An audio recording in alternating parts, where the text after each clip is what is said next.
A, A, A, A, A. Okay, y'all, today is, I can't even deal. All I can say is OMG. And you're probably like, okay, Jasmine, why are you saying OMG? Well, because, y'all, wait for the drum roll.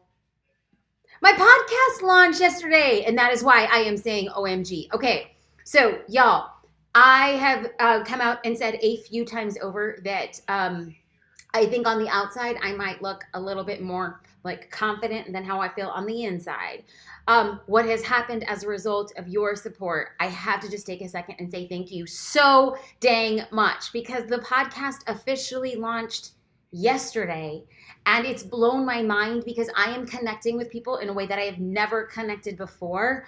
There are people who actually want to get the lowdown. So yesterday, Keelan Walker asked, how are you feeling today with being the first day that you released the podcast? I know you previously said it made you nervous. I'm tuned in now and I'm enjoying every minute. So Keelan, I have to say that we started off by stating with a prayer. Okay, because like yesterday I was up in all my feelings because I was just like, we've worked for months on this podcast. Yesterday morning, our website didn't work. I'm kind of like running and feeling all the places and all the things, and people are asking me questions, and I'm so excited to put something out that came from like the inside of my guts. And then Mia yesterday on Facebook, she asked, my question is, have you recovered from your podcast launch yet? The episodes were great. So let's have a little bit of a moment of truth talk of how I'm feeling today. If you have ever put out something that's like a new project and you like have like really wanted it to work, that's one thing.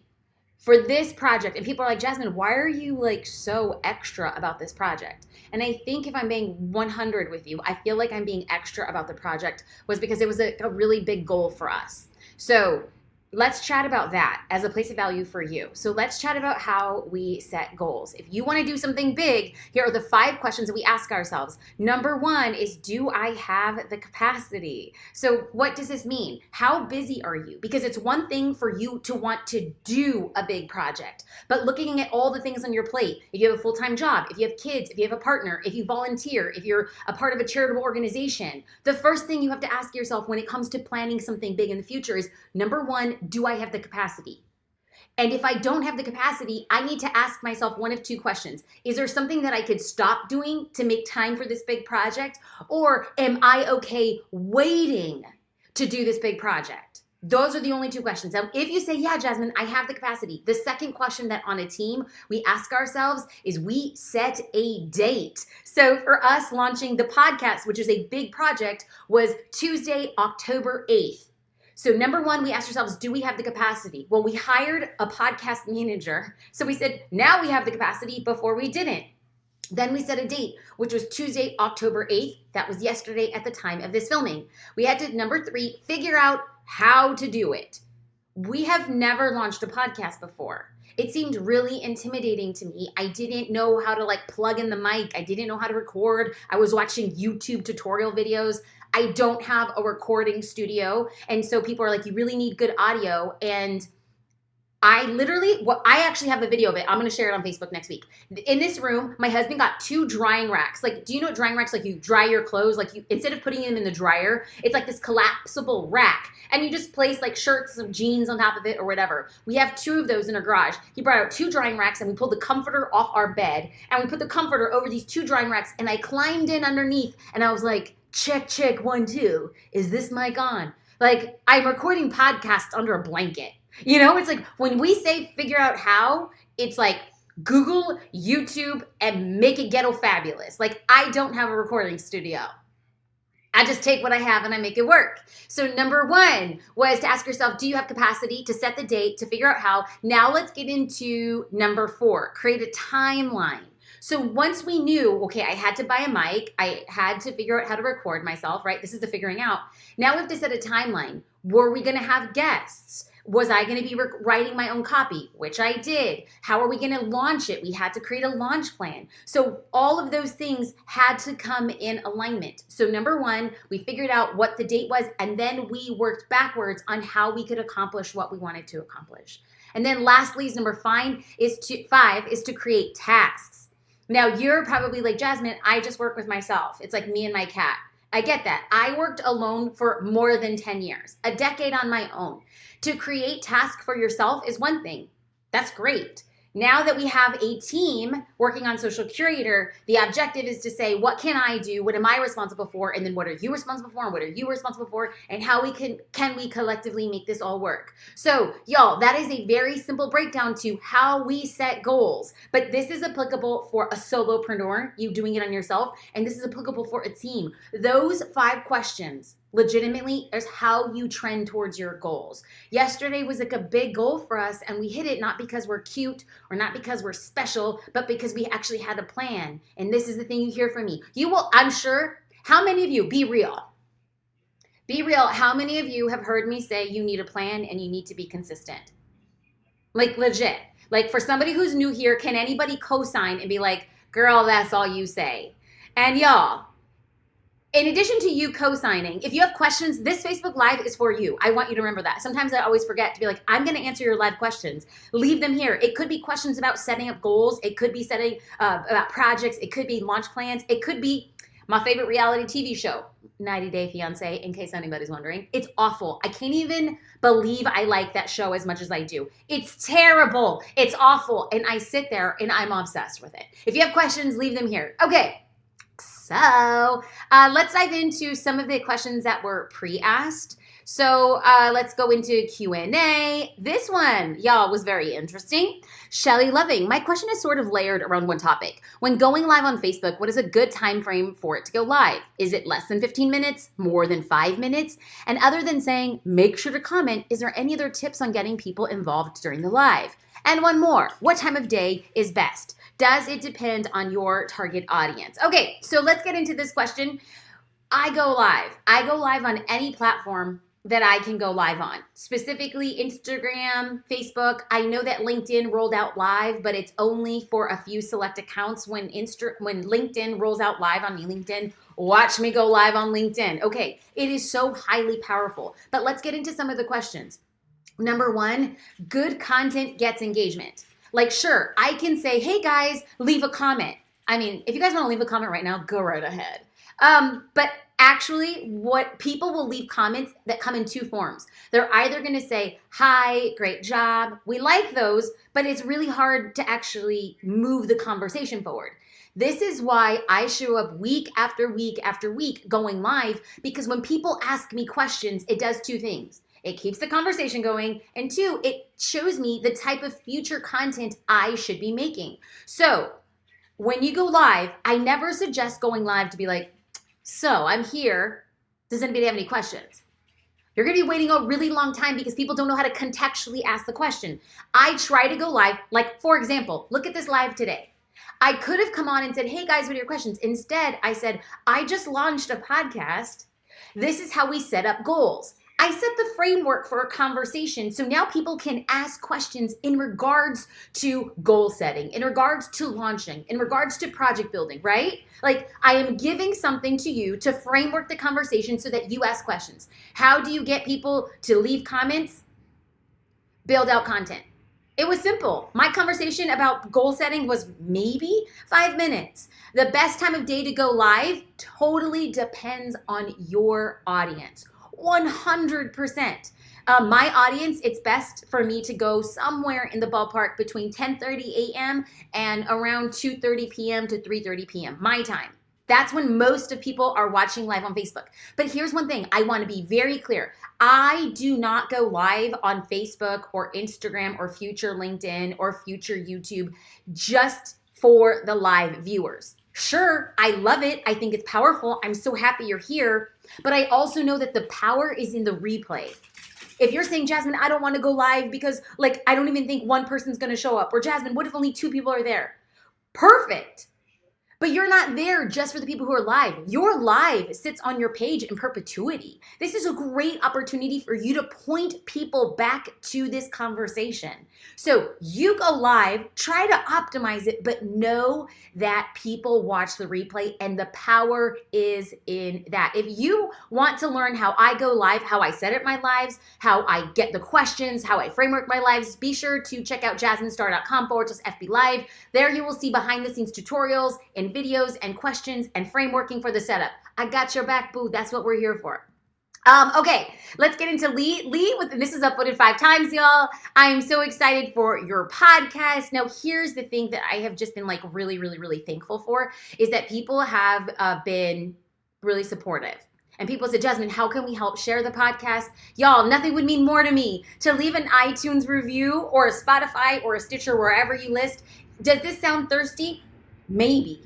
But legitimately, it's when people leave reviews that other people discover the podcast. If I've ever done you a solid, if you've ever watched a video, if you've ever had a download, a review would just be so, so, so incredible. And thank you to those who are sharing on social media. Y'all, I owe you a drink. The next time I see you, like, Jasmine, I'll post a review, to which I will say, okay, what can I get you right now? Let's dive into Sarah Boyles. She said, for service-based businesses, how often should we touch base with our clients prior to and after providing the service? I aim for a couple times before and a couple times after, but I'm curious on what and how works best.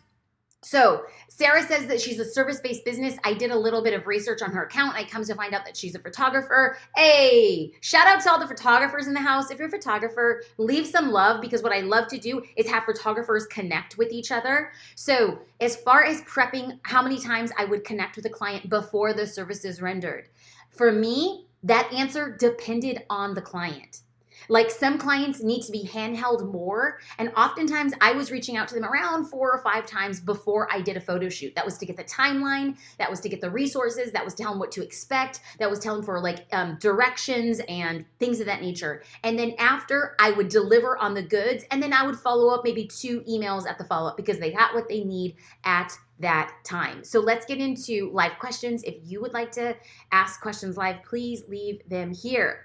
Okay, so Nivedita asked, how do you pick topics for your podcast? Listen, I want to be very transparent. We did not come in, whoa, what is up with my hair today? We did not come in with a set agenda for the podcast. I came in and I said, I'm a creative person, and I feel lately like I've had so much rules and parameters in my business that I just wanted the freedom to create. So we launched 6 podcasts yesterday, and not a single one is the same. We did some business coaching. I did a speaking event. I brought in guests. My husband came on for one. I had a conversation with my mentor, and all we are going to do, y'all, oh my God, y'all, I literally practice what I preach. Whatever I tell you to do, I do myself. You will hear me say you need to have a plan, and you need to be consistent. And you will also hear me say, test, test, test, test. Because I've never done a podcast, because I don't know what people want to hear in a podcast, I put out 6 episodes. And those 6 episodes are going to determine our next 4 episodes. What were the most popular? What did people respond to? What do people like? Like, this is why I'm asking for reviews, because I'm like, what can I do more of that will serve your business? My podcast is not for me. I want to be very clear. This podcast is not for me. It's for people and how I could serve you extraordinarily well. Crystal has said, have you gone live on YouTube? No, I have not. And the reason I have not, it's just a matter of time, because I told my videographer, I was like, I'm very comfortable, not very comfortable, but I've gone live on Facebook so many times, like over a year I've been doing this. I've gone live on Instagram over a year. I always get nervous before I go live. That won't go away, but I've done it before.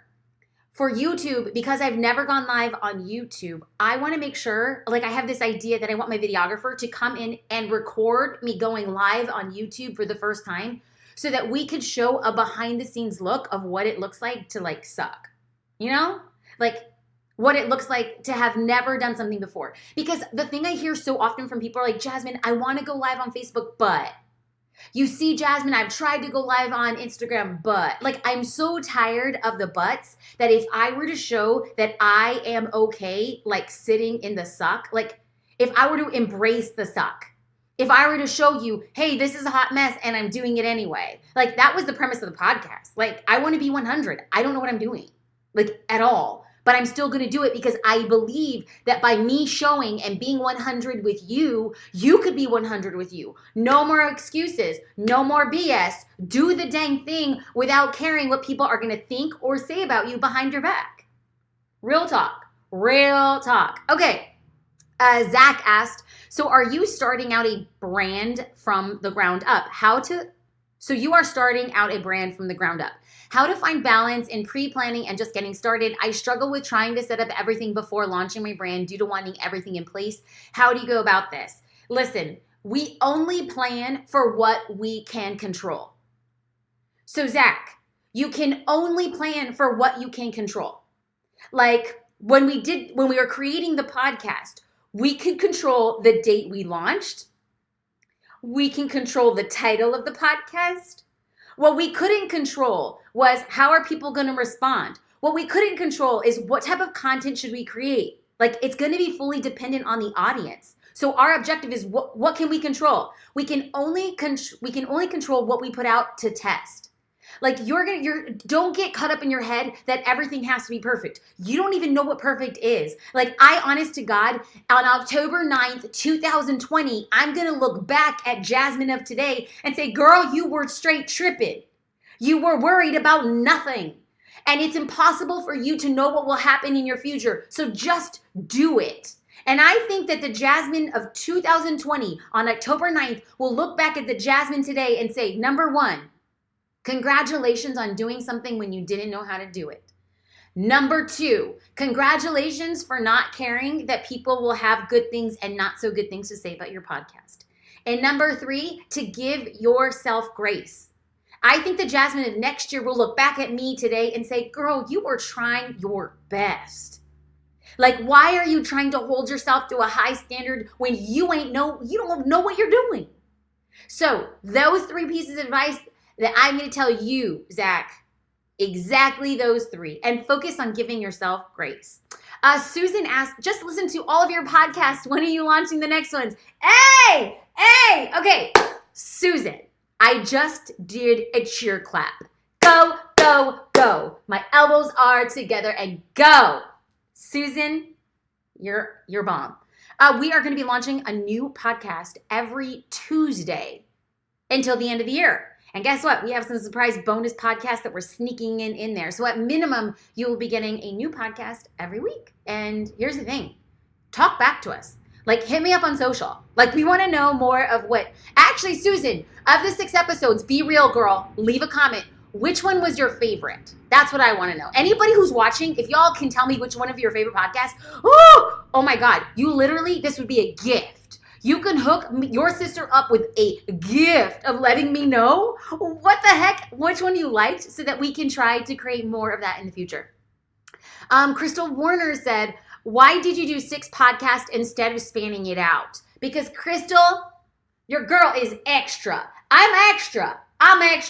And also, it was very strategic. It was very strategic in that we knew we were going to be sharing 1 podcast per week. So we had that covered. We decided to launch 6 because we wanted people to get to know me, like in audio format. And then we launched 6 to see which one would get the most downloads, which one people would respond to. Because right now we're just testing the market. Like there's no shame. I refuse to be embarrassed by letting you all know we don't know what the podcast is about yet. I don't care. It's literally called MVP, minimum viable product. We put out our MVP yesterday. The audience is going to determine what it turns into. 100. And so we do know our next 2 podcast episodes. Definitely tune in. They're freaking good. And then after that, we're going to look and be like, okay, what do people like? How can we serve them more? What do they care about? What do they want to know? Nivedita said, question about Videographer, how to find a good one. Crazy enough, I am headed to Nashville, Tennessee in 2 weeks for a speaking event. And I went to #Nashville Videographer. I was in New York 2 weeks ago for a speaking event and I needed a videographer. And I went to #NYC Videographer and New York Videographer. And I just surfed. And it's so great because Instagram has legitimately become like the best part of Google and Yelp, like in one. Because in Instagram, I could stylistically go through quickly and say, oh, I like this person's style. Oh, I like this person's. So yesterday, I reached out to 4 videographers on Instagram in Nashville. And if you could believe, and this is why I'm just like, y'all, DM is where it's at. Like I reached out to them basically 24 hours ago and I haven't heard back from not one videographer. If you are not in your DMs once every 24 hours, y'all, I'm so busy and it's freaking crazy, but I am in my DMs as much as possible, as much as humanly freaking possible. One, for the personal connection. Two, because I practice what I preach. And number three, there's freaking business opportunities in your freaking phone. People are like, I don't have business. Use your phone. I don't have business. DM somebody. I don't have business. I don't have any followers on Instagram. Use your phone. Right here is your moneymaker. What is wrong with me? Why am I like so extra? I'm extra because this is just like this massive opportunity that you are overlooking, that these Nashville videographers are overlooking. Okay. Okay. So there is another question. Ooh, I like this one. Katie asked, investor versus no investor, pros, cons, contracts, etc. I feel like this was like a really great question because it's so off the beaten path from what I'm normally asked. And the answer is that there are two types of investors. Two types of like rounds of investment. You have your friends and family round. Like this is you reaching out like, hey, I want to start this business. And then there's people who really trust you who will give you money to start your business. That's like how most early businesses start when it comes to investing. And then you have angel investors. And you have people like in Silicon Valley who are looking at other businesses.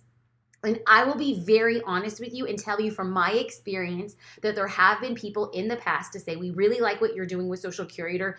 Can we invest in it? And like real talk, as a business owner, when somebody wants to give you a check, you're like, hey, this is amazing. Like I want to buy a yacht. Well, number one, they weren't giving me that much money. But number two, what happens when you get an investor is that you have somebody else to have an opinion about how you're running your business. That person wants to make a return, right? So if somebody gives you $100,000, what they want is $200,000 at minimum. Like they want a full return. And then all of a sudden, like you say, okay, I can do that return in about 18 months. And they're like, no, we want you to do it in 8 months. And here's how we think you should be doing it. And all of a sudden you're beholden to somebody else's opinion about the business that you built. I will bootleg. Not bootleg. Well, I'll bootleg too. I'll probably need some bootleg, but I will bootstrap my business for as long as humanly possible because I never wanted a boss. I never wanted somebody telling me what I should be doing and how I should be doing it. I'm fully experimental. Does that mean I won't be able to grow as fast? Probably. Does that mean I won't be able to invest in technology the way that I think that we need it for Social Curator as fast as we want it? Probably. But you want to know what? I ain't responding to nobody. Nobody can have an opinion about what it is that I do, why I do it, and how I do it. And to that, I say, clap that up. So to each their own when it comes to investors. At some point in the future, if it happens to come my way, that would be amazing. But I'm not going to be thirsty about it because right now, I don't want a boss and I want to do it my own way. Eunice asked, I'm only a few hours from Nashville. Can we buy tickets? The event is called Business Boutique. I am just one of 8 guest speakers, but from what I hear, this event is just top notch. Christy Wright runs the Business Boutique, and she is hosting this. And she is she's a part of the Dave Ramsey organization. The fact that Dave Ramsey will be speaking at this same event just like gives me like literally, I look at Dave Ramsey and I just want to go up to him and be like, hello, Mr. Ramsey. Nice to meet you for the first time. I pay cash for everything. If I did that, would that be so lame? I mean, it probably would be lame. But I don't care. I literally love that. I am a firm believer in paying everything in cash. Fully. I don't buy things I can't afford. I bought a house that I didn't pay in cash. That's the only thing that I have outstanding. So there you go. Okay. Let's see. Kelly Robbins says, I'm a wedding photographer. How should I figure out what my audience wants to hear about during a live? Kelly, what does you're a wedding photographer, so your dream customer is a bride. What is a bride laying in bed thinking about at night? Like, what is she worrying about? Like, think about it. She's worried about the timeline, right? She's worried about having a really great party. She's worried about family dynamics. She's worried about having enough time on the wedding day to fully enjoy the wedding day. She's worried about how is she going to get 18 bridesmaids put into one hotel room and have it not be a mess. Right there are 5 topics that you should go live on, all that you can speak about with authority as a wedding photographer. There you go. Your first 5. Kelly, when you do your first 5, you hit me up on DM and I will just clap you up and say, I'm so proud of you doing the sucky work, the heavy work, the lifting, showing up when nobody's paying attention. You will only be able to play in the World Series if you become highly proficient in having humility to play in a T-ball league. You must play in your T-ball league the same way you play in the World Series, or else you will never make it to the World Series. That's just real talk. And if y'all aren't baseball fans, you have to play Pee Wee football the way that you're going to play the Super Bowl. You can't play the Super Bowl without Pee Wee. If you're a dancer, when you show up at your community center and you're doing those tap dance classes for nobody but like the senior citizen center, that is how you get at Carnegie Hall. Like, this is just real talk. You want to be at Juilliard? You better be okay dancing at a swap meet. That is just 100 what you do. When you show up and nobody pays attention, when you show up and nobody cares, when you show up and you're just pushing out your business, your art, your passion, your message, and nobody's paying attention, and you refuse to be kept down, you refuse to care that anybody's paying attention, listen, the only way people will pay attention to you is when you speak in a way that nobody was paying attention to you, and yet you showed up again and again and again and again. The way you get heard is to continue to speak, and the way you get seen is to continue to show up. That's just real talk. That is from my heart to yours, from mi corazón, de tuyos. Okay, I gotta go. I have another meeting in like 1 minute. I have nothing but love. If you guys can leave a review on the freaking podcast, you can find it at the Jasmine Star Show. Freaking love your faces. I hope you guys have a good one. Mwah.